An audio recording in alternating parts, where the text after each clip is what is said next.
Jaya Radha Madhava Kunja Bihari Jaya Radha Kunja Bihari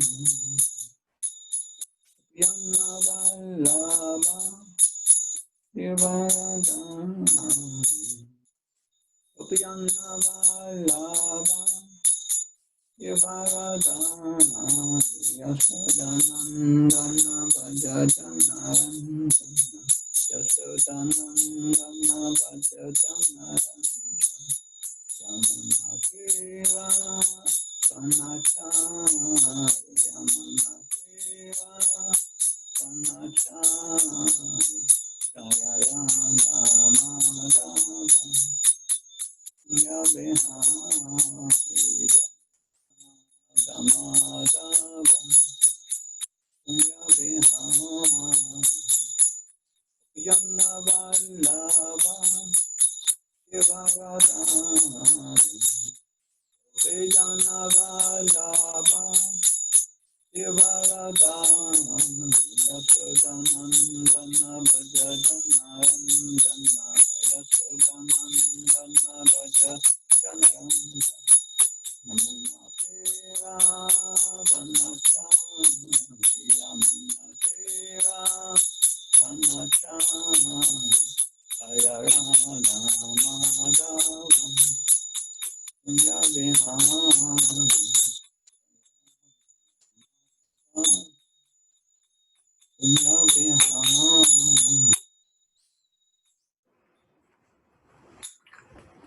Om Namo Bhagavate Vasudevaya Om Namo Bhagavate Vasudevaya Om Namo Bhagavate Vasudevaya Narayanam Namaskrityam Naram Chaiva Narottanam Devim Saraswatim Vyasam Tato Jamudiyayat Nastavaya Sabhatesu Nityam Bhagavata Sevya Bhagavati Uttamaslaki Bhakti Bhagavati Naistiki. This morning we will read from the first canto of the Srimad Bhagavatam, chapter 2, text 30 and 31. Text 30. Sa evidam sasar shasre Bhagavan Atma Maya Satasat Upaya Shasa Punamaya Guno Vibhu. Word for word translation. Saha, that, eva, certainly, idam, this, sasarsha, created, agre, before, Bhagavan, the personality of Godhead, Atma Mayaya, by its personal potency, Sat, the cause, Asat, the effect, Rupaya, by forms, Asa, the same Lord, Gunamaya, in the modes of material nature, Aguna, transcendental, Vibhu, the absolute.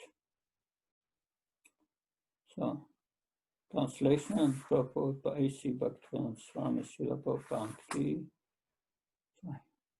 In the beginning of the material creation, that absolute personality of Godhead, Vasudev, in his transcendental position, created the energies of cause and effect by his own internal energy. The position of the Lord is always transcendental because the causal and effectual energies required for the creation of the material world were also created by him. He is unaffected, therefore, by the qualities of these material modes. His existence formed activities, paraphernalia, and existed before the material creation. He is all spiritual and has nothing to do with the qualities of the material world, which are qualitatively distinct from the spiritual qualities of the Lord. Text 31. Taya vilasitassesu gunesu gunavan iva antapavista apati vijnanena vichimbita.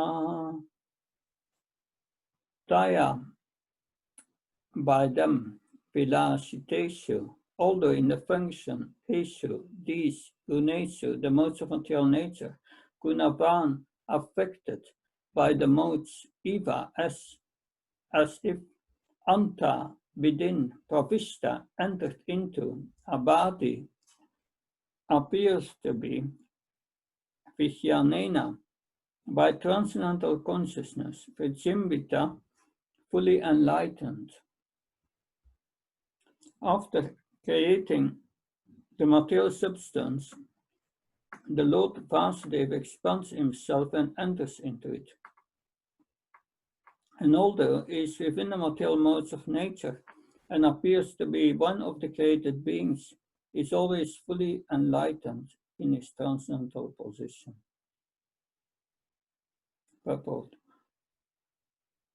The living entities are separated parts and parcels of the Lord. And the conditioned living entities who are unfit for the spiritual kingdom are strewn within the material world to enjoy matter to the fullest extent. As Paramatma and eternal friend of the living entities, the Lord, by one of his plenary portions, accompanies the living entity to guide them in their material enjoyment and to become witness to all activities. While the living entities enjoy the material conditions, the Lord maintains his transcendental position without being affected by the material atmosphere. In the Vedic literature, Shruti, it is said that there are two birds in one tree. One of them is eating the fruit of the tree, while the other is witnessing these actions. The witness is the Lord, and the fruit eater is the living entity. The fruit eater, the living entity, has forgotten his real identity and is overwhelmed in the fruitive activities of the material conditions. But the Lord Paramatma is always full in transcendental knowledge. That is the difference between the super soul and the conditioned soul.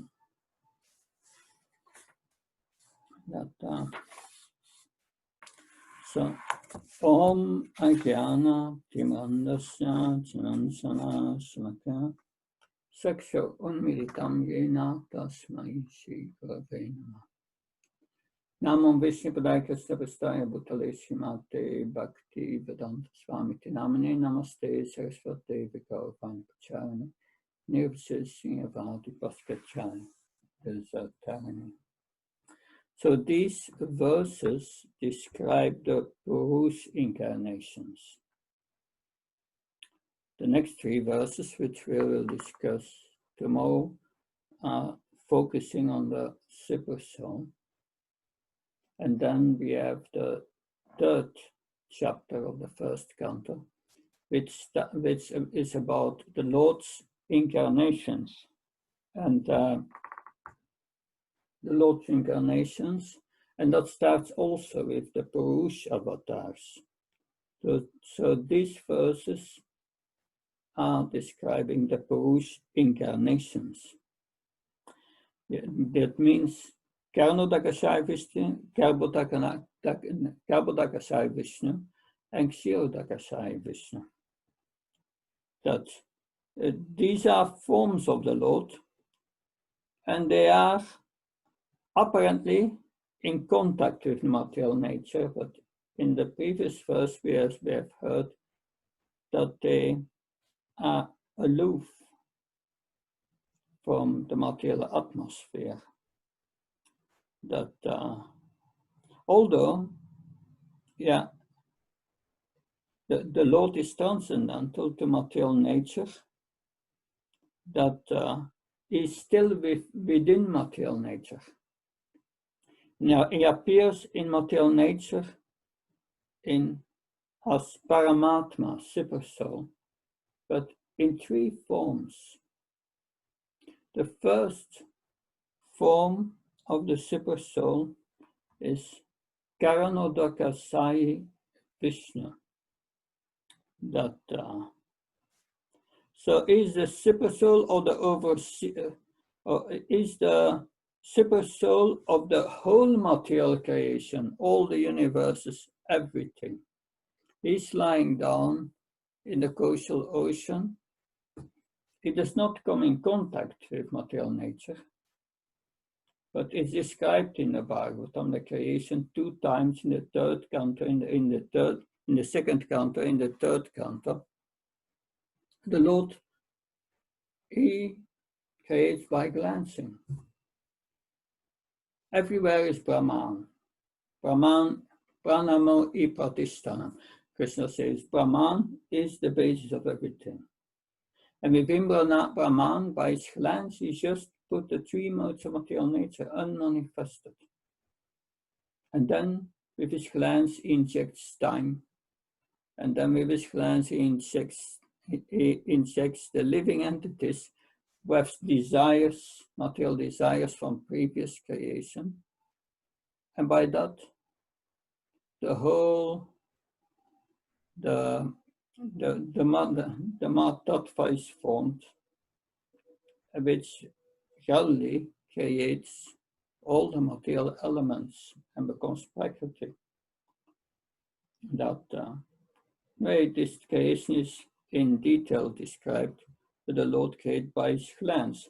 And then he enters each individual universe as Garbhodakasai Vishnu. So this is the super soul of each universe. Each individual universe has a different super soul, a different Garbhodakasai,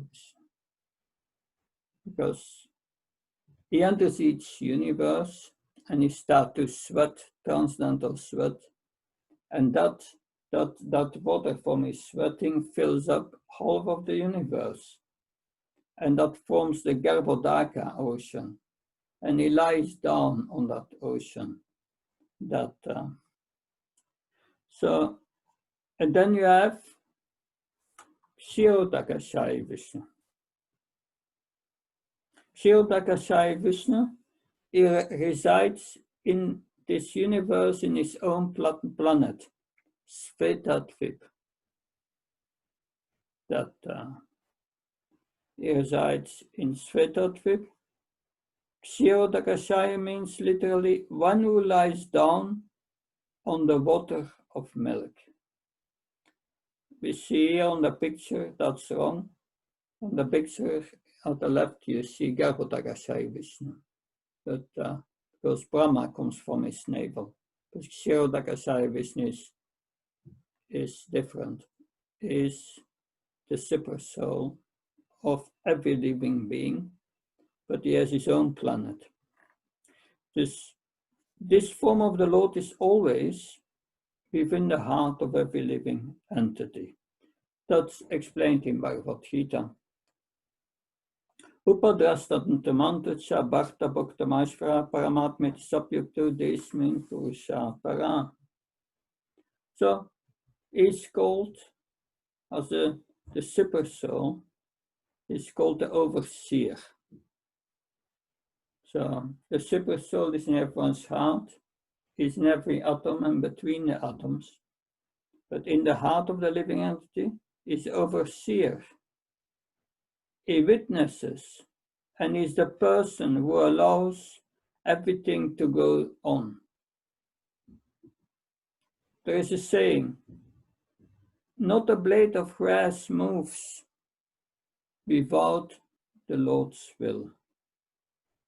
Or man proposes, God disposes.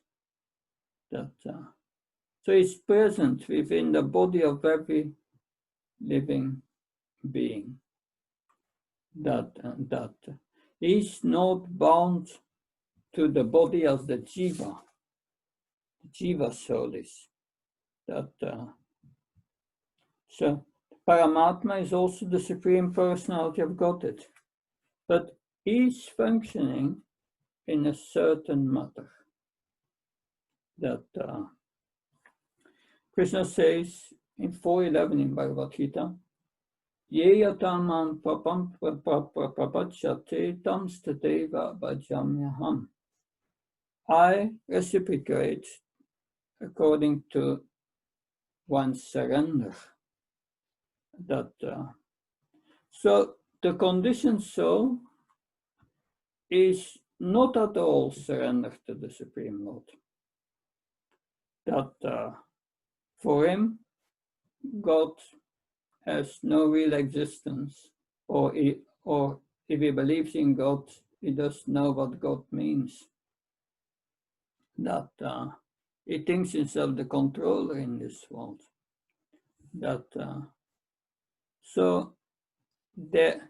Therefore, the conditioned soul has also a relation with the Supreme Lord, but through the material energy, the external energy, because the conditioned soul ignores the existence of God. If they acknowledge it, yes, they say yes, then it is just with the purpose to fulfill their perverted desires. And because the conditioned soul does not ignores the Supreme Lord in the heart, the Supreme Lord does not reciprocate with them even in a loving manner. And so this is mentioned also in Bhagavad Gita 9:29. Name Tvesho Trinapya, 9:29, just the first word. Samam Sarvabhuteshu Name Tvesho Trinapya. So I'm equal to all. I'm not partial to anyone. So that's how he reciprocates. It is in the heart of the living entity. And like two birds, it is said in a tree. One is eating the fruits and the other is the overseer, the permitter, and so on. So Krishna in the heart of the conditioned soul, he does not reciprocate in a loving manner. He just give them their reactions and so on, that they want to fulfill their desires, and fulfills their desires to the extent that they can, to the extent they deserve according to their karma. But it's neutral. But Krishna says, Yebachanti Mambhakya Maitate Sapyam. But whoever renders service to me is a friend, is in me, and I'm a friend to him. So then Paramatma becomes the best well-wisher and reciprocates in a loving way. What does that mean? I become a devotee, but I still get my karma. That I still forget Krishna. It's true, maybe in the beginning, yes. But if you start to render service to Krishna, then gradually you come under the internal energy. And Krishna will not reciprocate with you yet because your heart is impure, but he reciprocates that he will guide you on the path. Life is a drama. Your life becomes a learning. That all your karma you get, Krishna will use that to purify you, and you will slowly start to understand things. So awareness comes gradually. And gradually one progresses on that path. Ananyo sintiyantam yechana payapaste tesam nitya abhyaktam yoga sema pamyam. So Krishna says, yes, that I will preserve whatever you have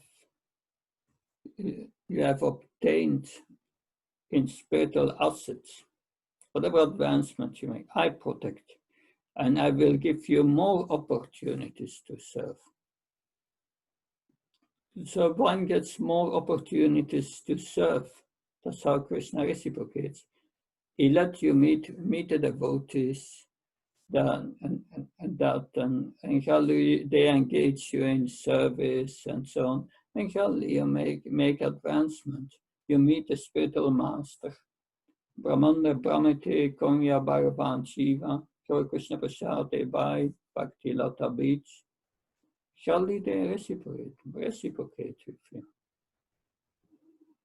That they reciprocate with you. So, because Krishna, this verse spoken by Lord Chaitanya said, we go up and down in the universe, and by Krishna's mercy, you meet a bona fide spiritual master, and the bona fide spiritual master gives you the seed of bhakti. So that's the internal energy. Krishna makes an arrangement that you meet him, that you get opportunities, and so on. That I remember in the beginning, I was a bhakta, I had a family, and that was with my family we were on holiday. I was driving to Germany, to the Black Forest. And while driving, I was chanting, constantly chanting, which my wife did not like, but I was chanting all the time. And amazing, everywhere we came, we stopped somewhere, everywhere, even in the hotel, I saw pictures of Krishna and the gopis. So many places, Krishna appeared always. I was in Freiburg, in Breisgau, and I was there already 10 days. It was a vacation of 2 weeks. And 10 days I had not association with devotees. I was there with my family in the morning. I offered some muesli and was taking that. And I was getting up early, making walks in the forest alone, chanting my japa. And after 10 days, I was praying to Krishna. I'm already 10 days here and no association with devotees. So I was praying like that. And the day after, I was walking in the center of Freiburg in Breisgau. And I was on my own chanting japa. And I just finished my 16 rounds. And the Sankirtan devotee was before me. And that was Shristi Prabhu. He came from Zurich. We had a very nice talk. So Krishna arranges that you meet devotees. I had been in Freiburg and Breisgau for nearly 10 years every year, and I never saw a devotee, but Krishna makes arrangements. So that is how Krishna reciprocates. That he reciprocates when we become a devotee. That in a loving manner, in a way that will help you advance in devotional service. But Paramatma realization is not a full realization. For a devotee, when you become a devotee, the Paramatma in the heart, for the yogis has 4 arms, Narayan, is the neutral Paramatma. But for the devotee, Krishna takes his Krishna form in the heart, in the form one feels attracted to. That's also confirmed in the Bhagavatam, because everything is confirmed by the scriptures. That I think it's in the 3rd chapter. Starts with from Bhakti Yoga, Pariracha Charit Sarosha, 6 texts. Patu tatuna tukumsa. Yatyadyatra urkaya vibhavayanti. Tatat vapupanayasesa tanukraya. O my Lord, your devotees can see through the ears by the process of bona fide hearing. So you hear about Krishna, and then the heart becomes cleansed. And then Krishna says, then I take seat there. But he's already there as Paramatma. But Krishna says, I take seat there as Krishna, not just as Paramatma. You are so merciful to your devotees that you manifest yourself in a particular eternal form of transcendence in which they always think of you. So devotees think of Krishna's round forms, and Krishna appears like that in the heart for his devotee. So then the devotee creates a relationship. We see so many things in life. Sometimes something happens and we think, why does that happen? But Krishna is in our heart. Why don't we ask him?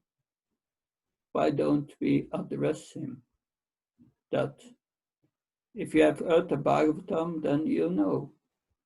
Everything that happens when you become a devotee, good or bad, is Krishna's mercy. That we may not understand. This Krishna's mercy. That so because we are used to think in terms of good and bad in the material world. For the yogi, he realizes Paramatma in the heart if they attain it, if they are not deviated by attraction to mystic powers. But Paramatma realization is not complete. It's just a very vague realization of transcendence. That the higher realization is to come to this relationship directly to the internal energy and not through the external energy. And that's the most subtle signs of Krishna consciousness. If one understands this, then one endeavors to cultivate a relationship with Krishna in the heart. You feel never alone. Krishna is always with you. Krishna is guiding you in so many ways.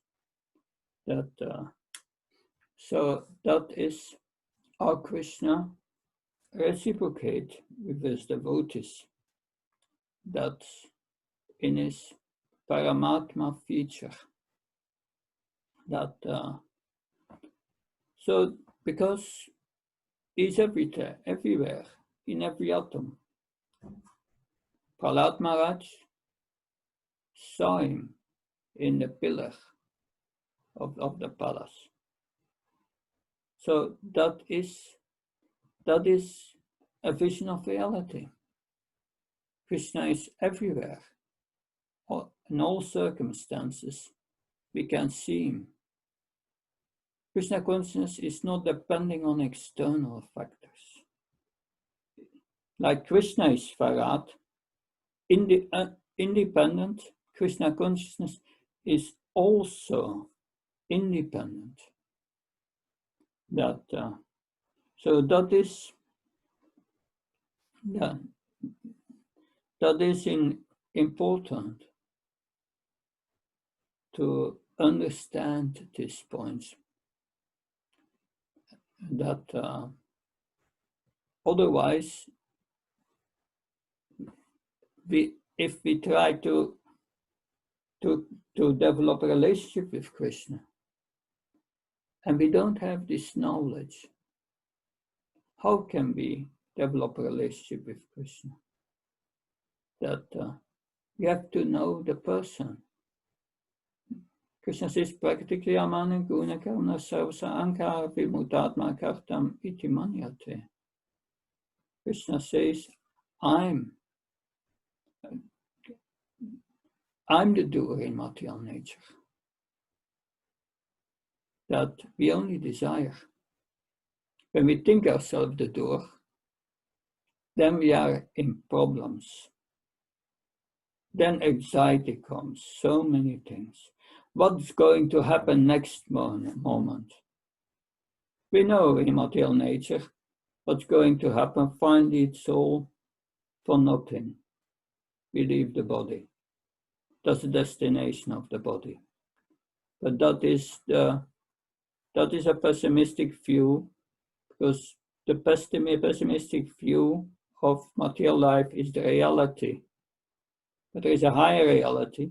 We are a spirit soul. And we suffer because we identify with all the drama. But when we start to serve Krishna, we start to identify as a spirit soul and engage in this service. We forget about this body. It's a question of absorption of consciousness. If we are always in spiritual consciousness, we are always full of bliss and devotion, joy, love. And that's factually what we all want, because that's deep in us, it's there dormant, this Krishna consciousness. Just there to revive it.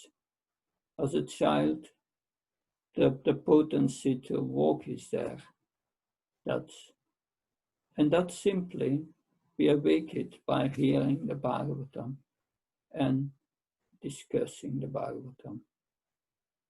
This Jiv Sharo, that the soul is sleeping on the lap of Maya. And we have to wake it up. If you wake something up, you call, wake up.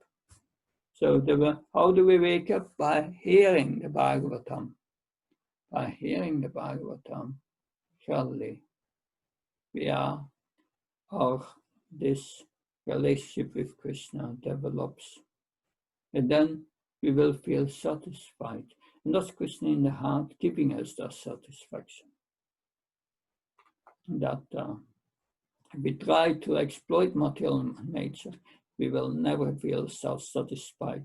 It doesn't work. So that is the important teachings of the Bhagavatam. So tomorrow we will discuss more about the super soul. Any question, please? Hare Krishna Maharaj. Hare Krishna, Vatsadula. Good morning. Thank you so much for your class. I have two questions, please. My first question is, so it's Kishorida Kasai Vishnu that resides as a super soul in these bodies. Is that because Krishna doesn't interfere with the material energy? Like, why is it not Krishna as a super soul in this body? Yeah. So the super soul is an expansion of Krishna. It is Krishna, but the super soul acts in a neutral way. You cannot have a relationship with Narayan as a super soul in the heart. I mean Narayan form. It's not Narayan, but the Narayan form. It has a neutral function. It's to facilitate the enjoyment of the living entity in this material world and give them the reaction and so on according to the laws of material nature. And the super soul will not deviate from that. But the super soul is an expansion of Krishna. And when we develop devotion, then gradually Krishna will reciprocate as Krishna in the heart, in the form we feel attracted to. And then because we want to love him, he out of love will help us to get out of the material world. And only Krishna can do that. So it's like, because you have the Bhagavan feature is Krishna, But also the supersoul is an expansionoid. It's non-different. But the supersoul is neutral, like Lord Narayan in Vaikuntha, because it has 4 arms. He reciprocates with the love of those Vaikuntha, but it is very official also. Official love. It's not very deep love, not a love for Krishna and Goloka Vrindavan. That's the difference.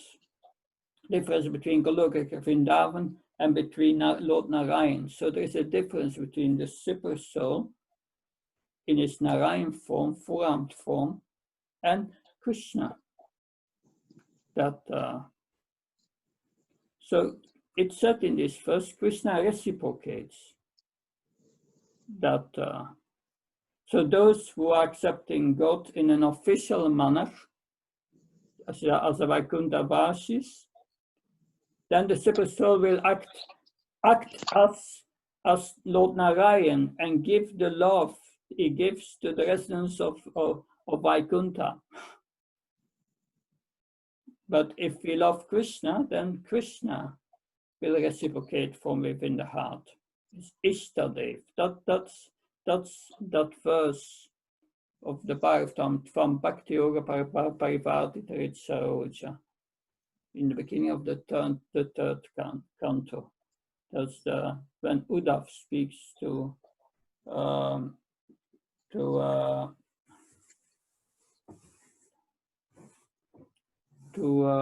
what's his name?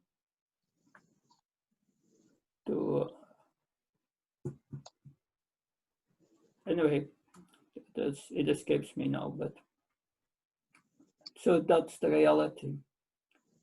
You had another question also? Yeah, thank you very much, Maharaj. So is the super soul active for those who believe in the super soul and inactive for those who don't believe in the existence of the super soul? No, it's active in both. But conditioned soul is not conscious that the super soul is doing everything. It thinks he is doing. I move my hand, I achieved that and so on. But whatever he achieved is Krishna doing to him.